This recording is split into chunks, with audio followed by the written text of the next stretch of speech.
I mean, London's probably next to New York now is the most vibrant jazz city in the world, both in terms of going and seeing live jazz, in terms of clubs where you can dance to it, and in fact they only do that in London. There aren't kids dancing jazz anywhere else in the world at all. And also now, in the last kind of year and a half, we've seen a whole host of young musicians who are really exciting me, and not just me, a lot of other people. And the fact that all of these elements cross-fertilising, this pirate radio playing jazz, that's crazy. Where else does that happen? You know, there's a joy about it now, and all these things are mixing up and they're making a jazz scene. Tonight, south of Watford is going to get a flavour of this new jazz scene and meet the people who make it swing.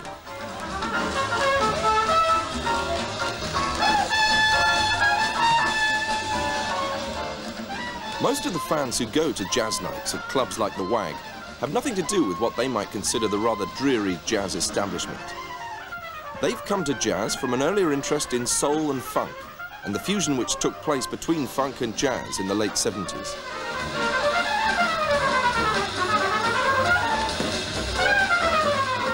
DJs Baz for Jazz and Andy McConnell, known collectively as Take 5, work regularly at the WAG and other London clubs. They got into the music by the soul and funk route. Progression, really. Started off going like soul, funk clubs, that sort of thing. I was playing like proper jazz funk, stuff like Incognito, like late 70s, early 80s. And it all started dying out. So you used to be in like jazz fusion, that sort of stuff, so you buy fusion albums. Going to like Paul Murphy's shop, like, what was it, Paladin Records, like. You go in there, you do fusion stuff, hear a few straight jazz tracks, go to a few jazz clubs, and you just start finding your artists, learning about the artists and buying jazz albums, and then bollock you into jazz.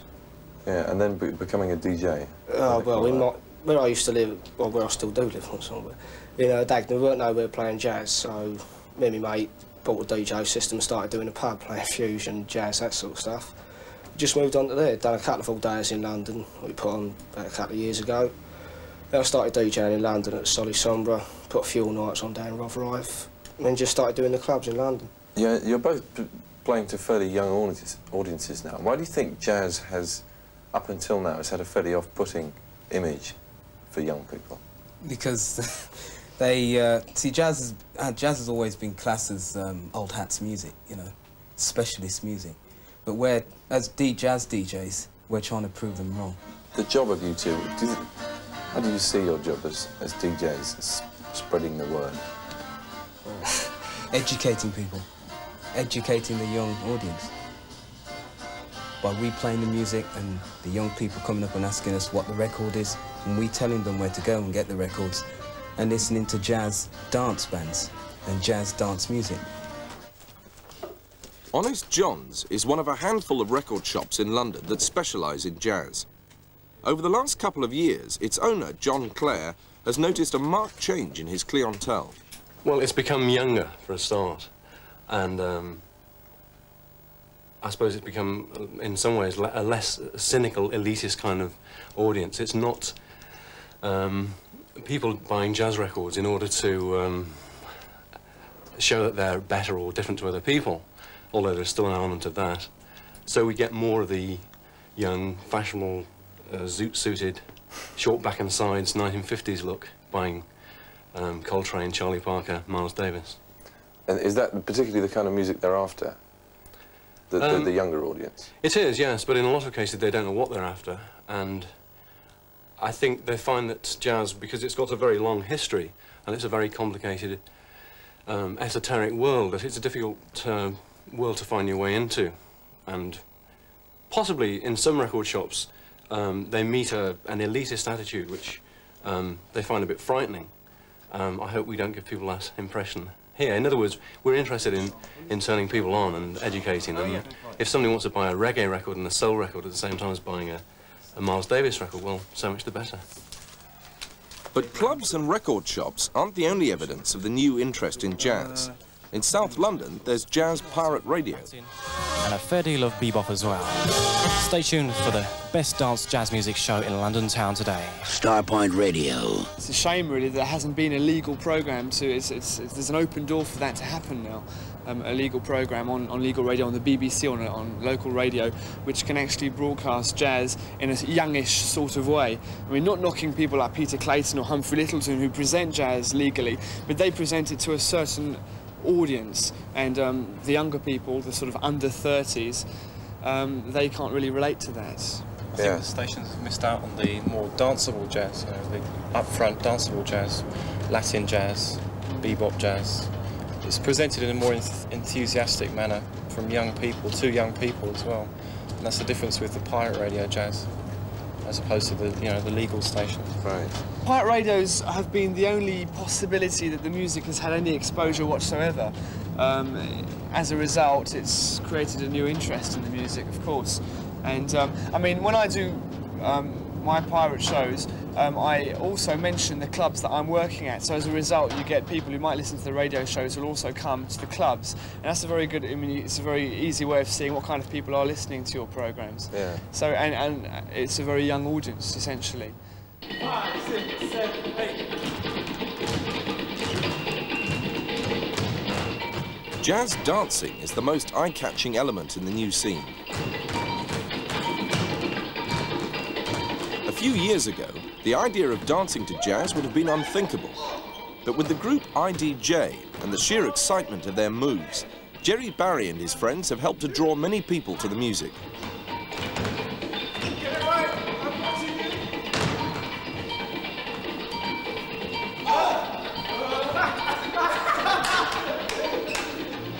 Back in the 70s, like a lot of other people, IDJ were dancing to jazz funk.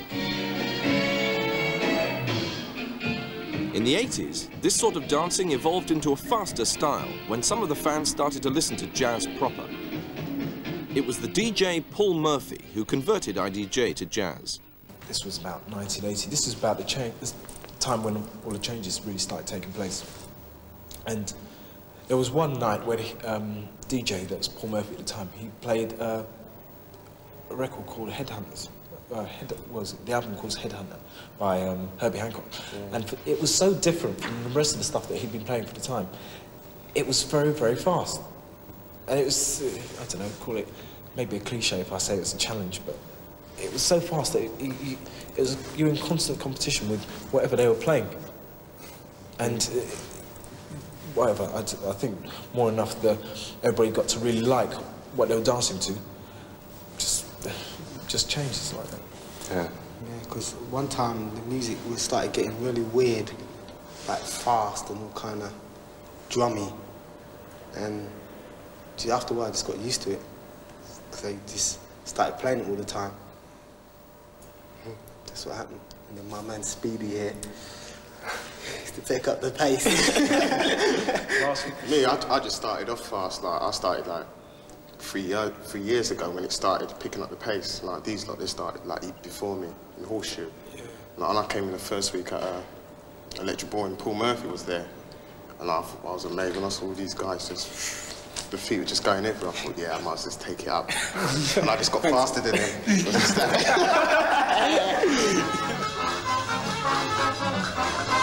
IDJ have carved out a reputation for themselves, appearing in a number of films and videos. But despite their professional approach, IDJ still think of their dancing as spontaneous and improvised, rather than heavily choreographed. And the funny thing about it is, if somebody actually comes up to you and you're sweating, they come up to you and say, God, that's brilliant, what was that move you did? Your mind's complete blank because you're on another sort of level. You're really boosted. It's very hard to describe, but you can't think of the move. The moves just come to you. It's just very, very natural. Ladies and gentlemen, please put your hands together for the Tommy Chase Quartet. Of all the bands playing jazz on the new circuit, the Tommy Chase Quartet have the most enthusiastic following. Tommy Chase is a veteran of the older, established jazz circuit, but over the past few years, he's concentrated on gathering together skillful young musicians and moulding them together into a tight, driving band. So I'd like to play Double Secret.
Tommy Chase Quartet play hard bop, a development of the black American jazz of the 40s and 50s. This kind of jazz goes down well with young audiences, very different to the crowds of jazz buffs that Tommy's played to in the past. Sometimes you can go down and it's just a professional audience. You know what I mean? They're so involved in the music with the huge record collections. They know the ins and outs of Charlie Parker's arsehole. And the consequence of that is, you know, that you feel like you're playing before a vast audience of critics. And sometimes you can't loosen up. You feel like you're on trial. It's like being in the dock. You know, am I doing the right thing? Am I, you know, one thing and the other. When I play in front of the younger audiences, I just play. And with the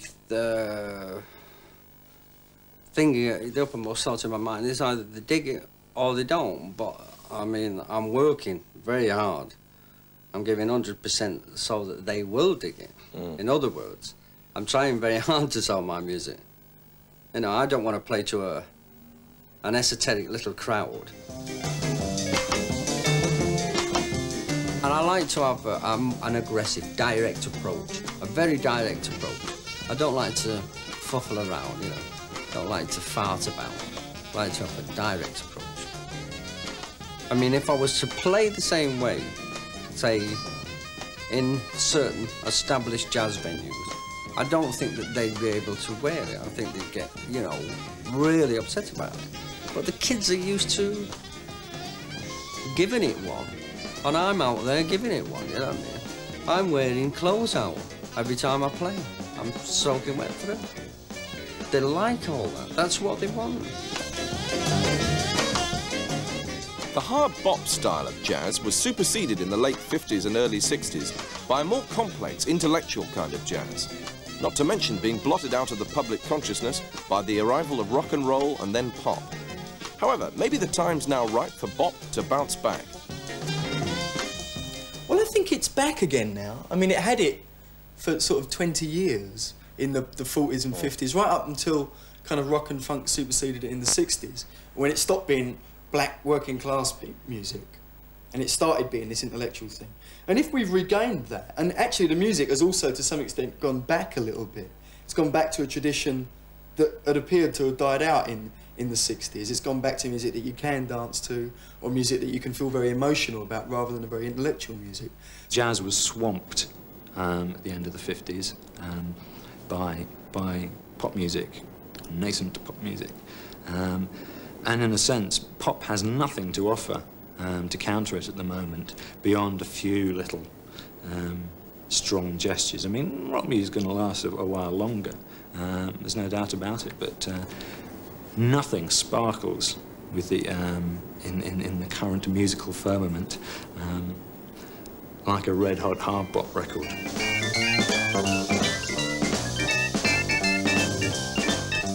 Essentially, bebop was a violent, tough music that Whitey couldn't play, and I think that is a quite important and rather exciting element. It's what I listen to it. There's that violence about it, which I think is what animates Tommy Chase as well, for instance.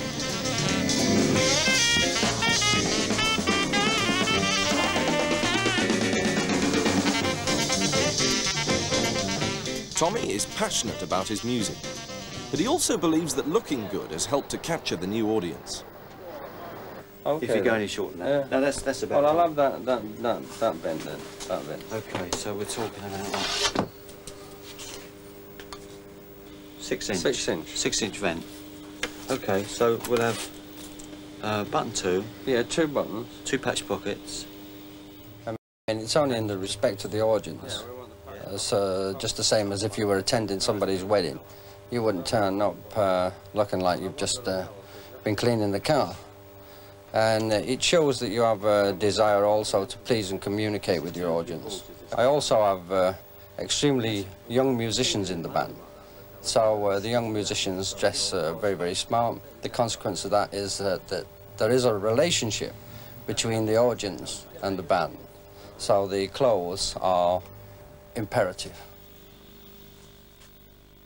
Looking smart is so important to Tommy that he's even willing to suffer for the cause. 38.5.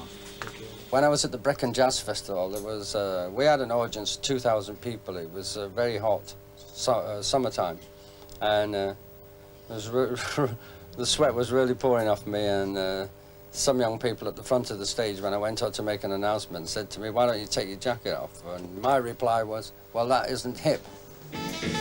But the man is no mere poseur. He's committed to a clean-cut style because it suits his no-nonsense approach to jazz. I just stay with the music because I enjoy playing the music, and I stay with the styles, or I move with the styles, depending on whether it's related to jazz or not. If the style is not related to jazz, then I let other people get on with what they wish to do. A Tommy Chase set always generates an exciting atmosphere. IDJ make a point of turning up to his gigs. Establishment jazz musicians would probably find dancers a distraction, but here, they're welcomed as if they were an integral part of the act. They want to dance to very fast numbers like 19-2 this year. You see what I mean? And they have the initiative to get together, 3 or 4 of them, work out little routines, do things, you know, be adventurous, and dance, improvise dance to the improvised music. And that's what I like. You can improvise just like saxophone. You can become a participant. So I think that the dancing, you know, you get in there. You're letting off as much steam as the band. I saw a girl once, I was drumming on a locked up, and she was 6 feet in the air. I thought it was absolutely fantastic, you know what I mean? I thought, wow, she's having a good time. Knockout.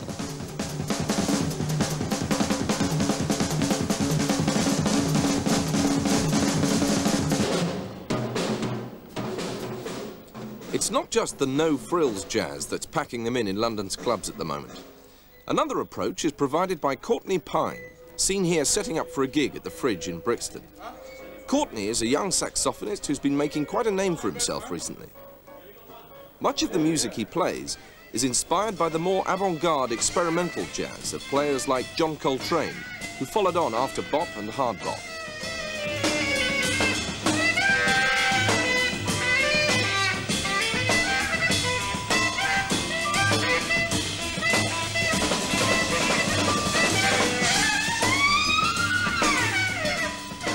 It's not exactly the kind of stuff which would get them dancing at the WAG, but it does point out the variety of the current scene. The fact that playing music like this can require some formal training is, according to Courtney, one reason why, in general, young British blacks haven't taken it up. I myself was doing A-level music, and I was told that it wouldn't be any point in me doing it because, you know, I wouldn't get into college eventually, so there's no point in me doing the A-level music, so I may as well leave school. So there was me, I had to leave school because my music teacher didn't have faith in that I'd do the A-level. You know? And that's what happens to a lot of guys. You know? So there isn't that, the pressure to get proficient on your instrument to play jazz. Well, there hasn't been. Yeah. That's why I think that there hasn't been many young black jazz musicians.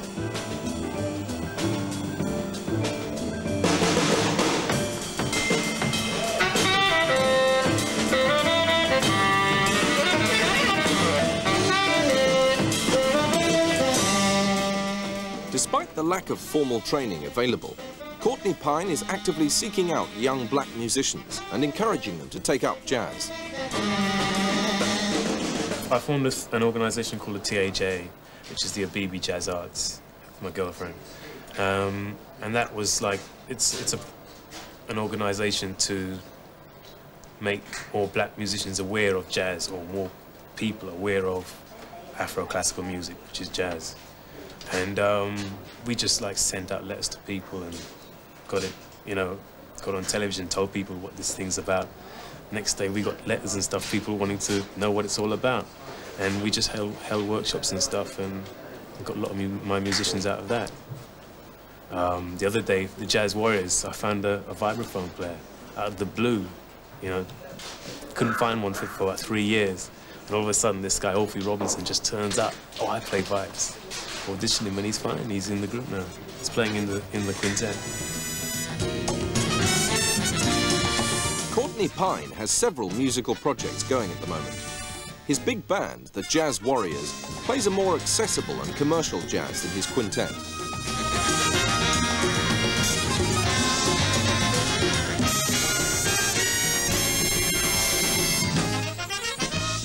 As a big band, I'm trying to get more young black musicians involved with playing jazz.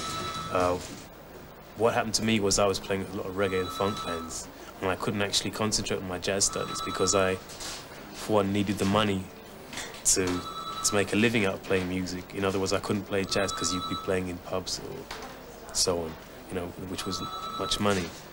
So I formed this big band to try and show people that, you know, you can make money out of jazz. Hopefully that thing will grow.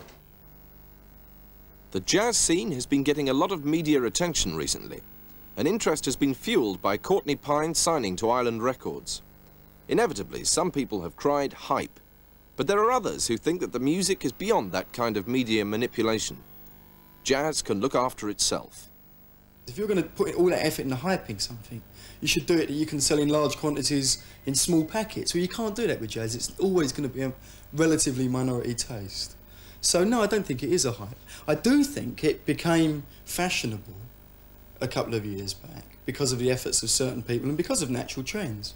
And I think that's been good for jazz because it's meant that people have been able to, instead of regarding it as old man's music, oh, jazz, that's what my dad likes, all of a sudden they could think, well, yeah, sure, you can pull birds to that, or you can wear a nice suit to that. So they started listening. Well, some of them only might have wanted to pull birds and you know, wear a nice suit. But some of them go on to want to play it. And some of them go on to start buying the records, and that's got to be healthy.